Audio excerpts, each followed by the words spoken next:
Lovci iz Rač ste danes pripravili že 39. čistilno akcijo. Čemu pripisujete takšen uspeh?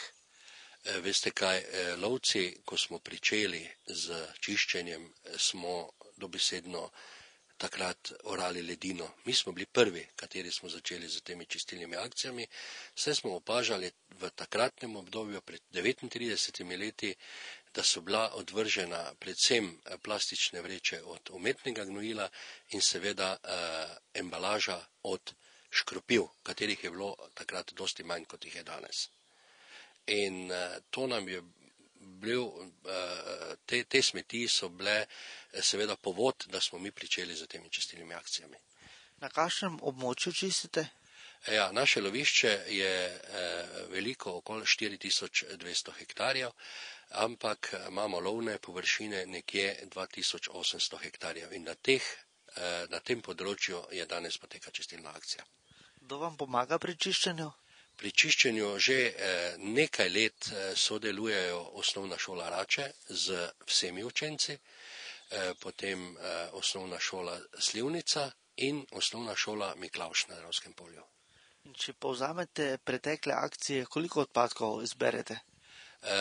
Mi smo zbrali približno vsako leto do lanskega leta okoli 40 kubičnih metrov raznih odpadkov.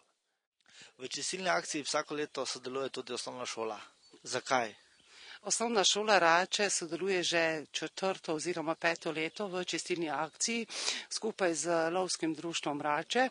Namen tega je predvsem ekološko osvestiti otroke in namen je tudi vseživljenjsko učenje.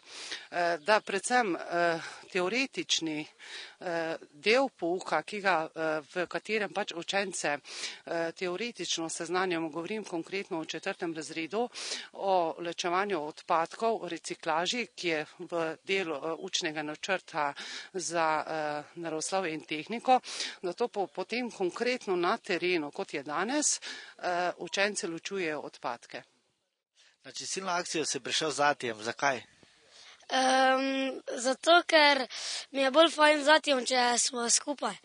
In je bilo veliko odpadkov v gozdu? Ful veliko, bolj kot smetih. Kateri je bilo največ? Bolj papirjev, pa vrečk. Kaj pa ste vi opazili? Ja, da je res veliko odpadkov ob cestah, ki se včasih sploh ne zavedamo in je bilo treba večkrat ponoviti kakšno akcijo.